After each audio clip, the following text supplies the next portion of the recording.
Hey everyone, it's Ben Hardy here, and in today's video, I'm going to be reviewing a lifted Jeep Wrangler Rubicon. Before we get in this video, I want to give a huge shout out and thank you to the Larry Miller Jeep Chrysler here in Sandy, Utah for giving me some time with this Wrangler. I'm going to include a link to their website in the description down below so you can check out what they have currently. And then on a side note, if you're going to save time and money the next time you purchase a car, link to my car buying guide in the description down below. Let's get into it.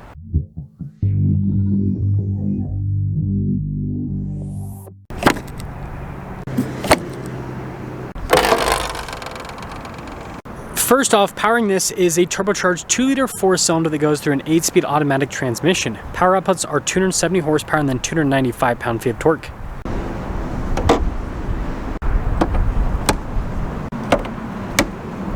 Now, before we move forward with this review, I do want to mention, if you want to see more videos just like this, then I recommend you subscribe because I post content every single day. So since I've already reviewed several 24 Wranglers and more specifically 24 Wrangler Rubicons, we're not going to be going over all the features on this particular Jeep. We're mostly going to focus on the modifications and then how this drives with said modifications. So the first thing I want to talk about is this front end stance. With the lift and everything, I mean, it just looks so cool. It has this large, imposing look. I mean, you guys can kind of see like a size comparison, stock versus what this looks like.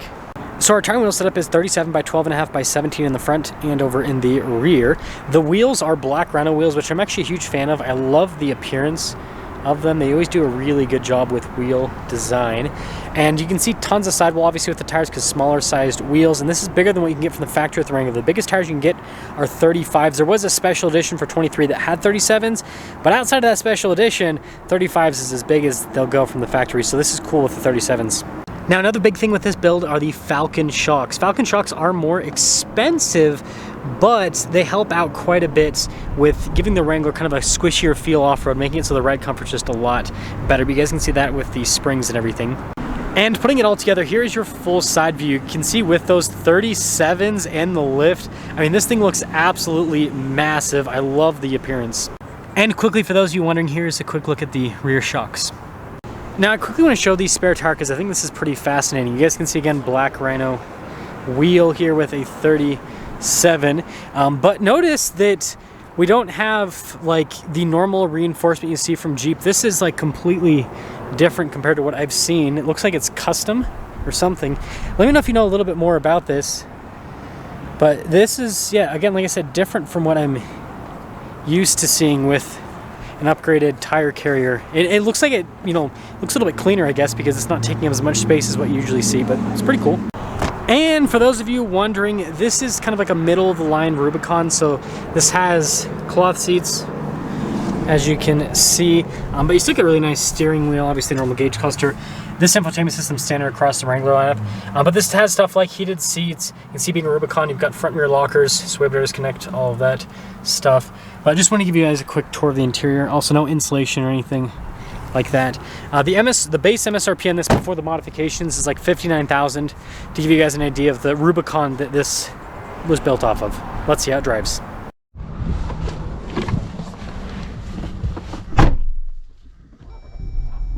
Well, let's talk about visibility before we set off. Here's visibility over the hood, both of the mirrors, throughout the rest of the rear. Basically, normal Wrangler visibility, except you are taller, which is always fun. And, you know, the thing that I'm most interested to see, honestly, and let me scoot this back a little bit, is just how well this rides with these Falcon shocks. You know, 37s are always going to help out. Let's see what they're at air pressure wise. So just under 40 psi for most of them.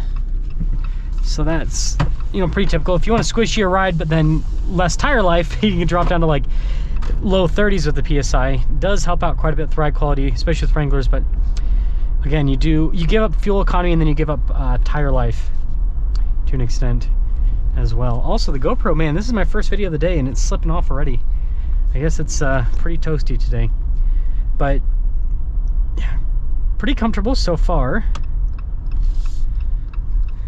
Wouldn't necessarily say initially that it rides better than any other Wrangler, but hold final judgment until more driving. I will say the 2.0 turbo is moving it pretty well. Now, to my knowledge, I don't think that this has been re-geared. I think this is just with the standard 410 Rubicon axle ratio. Obviously, the Extreme Recon Rubicons have a I think they increased it. I think it was 4.56 before, but I think it might be like 4.88 now or something like that. That's what I was reading. I don't really care about the exact numbers, to be honest. I just care about how a vehicle drives, like how it actually feels. Also, this GoPro is driving me crazy. There we go. That's a little bit better. I don't think this Gladiator knows what they're doing.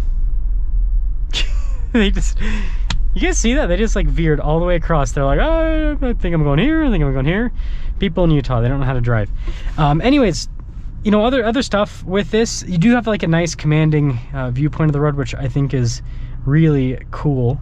And speaking of cool, we'll kind of see how the initial acceleration is with the Wrangler. Also, the Gladiator doesn't know how to use their turn signal either. Look at this. They're going straight across lanes. No turn signal. I'm calling you out, bro. Learn how to drive. Yeah, pretty good torque right off the bat. Pretty good torque right off the bat. I'm noticing that this feels kind of a little bit bouncy in a way, if that makes sense. It's not bad, but I've driven Wranglers with the Bilstein shocks. The AEV kit will put Bilstein shocks in the Wrangler, and that's like, it feels very like stable. This, I feel kind of like wallowy a little bit from side to side, and I've heard that about Falcon shocks, but it's interesting to experience it in person. But I will say this is having no trouble accelerating whatsoever, so I think that's good as well. We're gonna get around this person here using our turn signal. Gladiator. Yeah, it's really good. It gets up and moves at a very, very good pace. I'm gonna keep going around here a little bit longer than I normally do for the test drive route, because I just want to get a better feel of the side to side, quote unquote, wallowy feel that I've kind of had so far. Also, the lower down Wranglers, it's like hard touch here instead of soft touch. It's interesting. Still, it would be, I guess it would be, might be a little bit easier to clean because of that. Sprinklers in the middle of the day, genius. I feel like I'm being so judgmental in this video. I don't know. Maybe I woke up on the wrong side of the bed today. I'm sorry. I am sorry.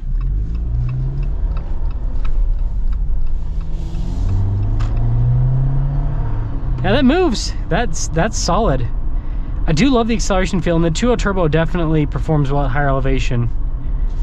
So that's one of the big benefits of the 2.0 turbo, is you don't get as much power loss. I am also reviewing a V6 Wrangler today. So if you guys aren't subscribed, that's another reason to subscribe, so that you can see that video when I post it, so I can talk about my thoughts on the V6. It's a Rubicon, for those of you that are wondering. But I mean, overall, I like how this drives. I will say, I feel like this is more of an off-road setup. It's not bad with the wallowy feel, but it does kind of get in the way of the drive a little bit.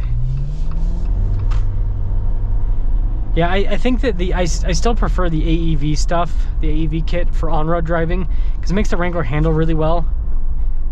This, I mean, I can tell you the damping's really good, so like your ride's gonna be way more comfortable in this because of that. But again, you get more side-to-side motion because of that as well.